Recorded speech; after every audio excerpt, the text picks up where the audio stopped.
You know that feeling when you're staring at your phone at like 2 in the morning, refreshing your investment account for the fourth time, even though the market's closed hours ago?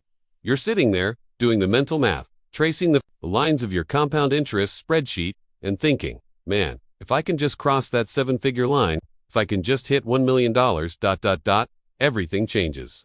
The stress goes away. The background anxiety stops. I'll finally feel safe. We all do it. We buy into this collective cultural myth that 1 million is the magical finish line where the sky clears. Angels sing, and your brain suddenly stops.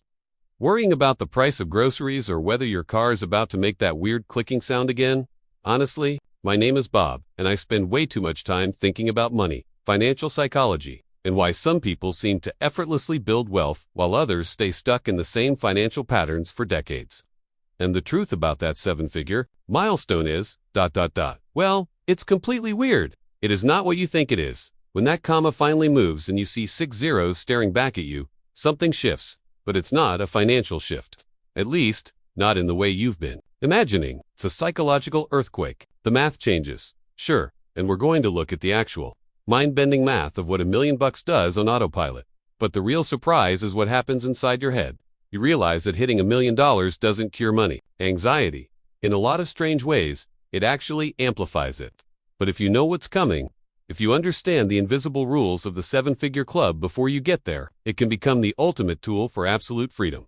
So, let's talk about what actually happens when you hit $1 million in investments. And trust me, you want to prepare for this. Because it is a psychological trip. The day you actually cross the threshold is almost always a Tuesday. It's never on a beach in Cabo with a margarita in your hand. It's a random Tuesday afternoon. You're probably eating a slightly sad desk salad. You log in to check your index funds, and boom, there it is. 7 figures. And you sit there waiting for the dopamine hit. You wait for the rush of adrenaline, the profound sense of accomplishment. But honestly, nothing happens. The birds keep chirping outside. Your coworker walks by and asks if you've seen the quarterly spreadsheet. Your lower back still hurts. From sitting too long, it is, without a doubt, the most anticlimactic moment of your financial life. I remember talking to a friend of mine who hit this milestone a couple of years ago. He had spent 10 years living below his means, packing his lunch, driving a beat-up Honda, and putting every spare dollar into the market. He thought he'd feel like a king. Instead, he told me he just felt empty. He looked at the screen, closed the tab, and went back to answering emails. Why does this happen? Because wealth accumulation is a slow, boring creep. It's like watching a tree grow. You don't wake up one morning and gasp at how tall the oak tree in your yard is. You just get used to it day by day. By the time you hit $1 million, you've usually been building the habits for 5, 10, or 20 years. The person you had to become to save that much money is already a person who is disciplined, cautious, and used to not spending it. So here's the takeaway. Do not tie your self-worth or your happiness to the day the number flips. The number is just math. If you are miserable, stressed, and anxious at $900,000, you are going to be miserable, stressed, and anxious at $1 million. Money changes your bank statement. It doesn't change your brain chemistry. You have to practice being content on the way to the mountain. Because the summit is just a cold, windy rock. Okay, but let's look at the math. Because this is where things get genuinely wild and beautiful. Up until you hit around 6 figures, your savings rate is the undisputed king of your net worth. If you save $10,000 a year, that matters way more than whether your portfolio returns 6% or 8%. You are dragging that portfolio up the hill by pure brute force.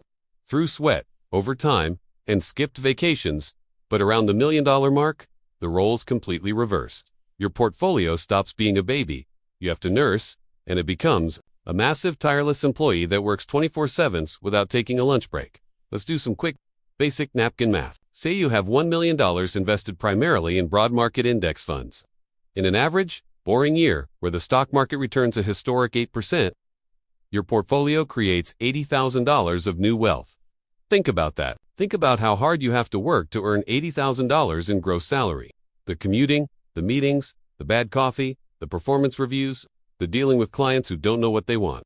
Your $1 million portfolio just generated that exact same amount of value while you were asleep, while you were watching Netflix, while you were sick in bed.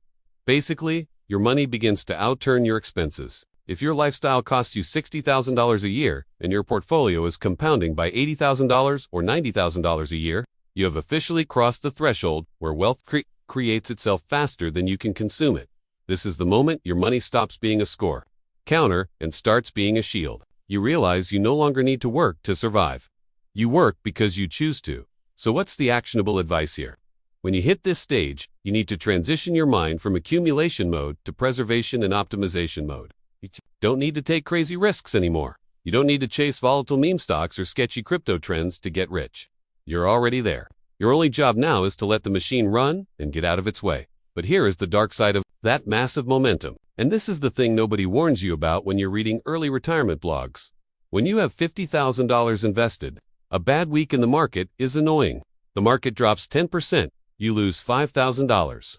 And you think, sucks, but whatever, that's a couple of paychecks. I can make that back. When you have $1 million invested, a standard completely normal 10% market correction means you lose $100,000 in a matter of days. Let that sink in for a second. $100,000. That might be more than your entire annual salary. It might be what it took you 3 years of agonizing savings to accumulate in your 20s, and you log into your Vanguard or Fidelity account on a Friday afternoon and it's just gone. Evaporated into the digital ether because of a Federal Reserve announcement or a global supply chain hiccup. Honestly, it hurts. It plays tricks on your mind. You start doing this toxic mental math where you look at a menu or a car or a house price and think, I just lost 2 years of living expenses between Monday and Thursday. This is where a lot of new millionaires panic. They get terrified, their hands shake, and they sell everything at the bottom to protect what's left, locking in massive losses and destroying years of hard work. The secret to surviving this is understanding that your portfolio value isn't real cash in a mattress. It's a reflection of the fluctuating value of global business. You have to decouple your emotional stability from the daily valuation of your assets. If you're approaching or at this milestone, you must build a cash buffer. Maybe 12 to 24 months of living expenses held completely outside the market in a high-yield savings account or money market fund. Why? Because when the market crashes by $100,000, you can look at your cash bucket and say, my lifestyle is safe for the next 2 years. I don't care what the market does today. It buys you emotional immunity. You'd think that hitting $1 million would give you the confidence to tell your boss exactly what you think of them, or at least scale back your hours to spend time with your kids or travel. But what actually happens to a lot of people is a psychological trap called one more year syndrome. You tell yourself for a decade, once I hit $1 million, I'm done. I'm taking that gap year. I'm starting that bakery. I'm quitting corporate life. But then you hit $1 million. And suddenly, you look around and think, well, you know, $1 million isn't what it used to be. Inflation is high. Healthcare is expensive. If I just get to $1.2 million, I'll be truly safe. Then you hit $1.2 million. And you think, man, $1.5 million is a much rounder number. Just one more year. One more bonus cycle. It's like chasing a horizon. No matter how fast or how far you run, the horizon stays the exact same distance away from you. Because the instinct that allowed you to save $1 million, the scarcity mindset, the constant focus on the future, the fear of running out, doesn't just turn off because your bank account hit a specific number. You become addicted to the security of accumulation. It feels good to watch the number go up. It feels safe. Shifting from saving mode to spending mode or freedom mode requires completely rewriting the software running inside your brain. If you don't define what enough looks like before you reach it, you will never reach it. The goalposts will move forever, and you will spend your entire life trading your limited, irreplaceable time on Earth for digits on a screen that you are too terrified to actually use. My advice? Write down your enough number today. Make a literal contract with yourself. Specify exactly what freedom looks like to you, whether it's working part-time, retiring fully, or just buying the expensive cheese without guilt, and promise yourself that when the math checks out, you will stop running the rat race and start living the life you bought.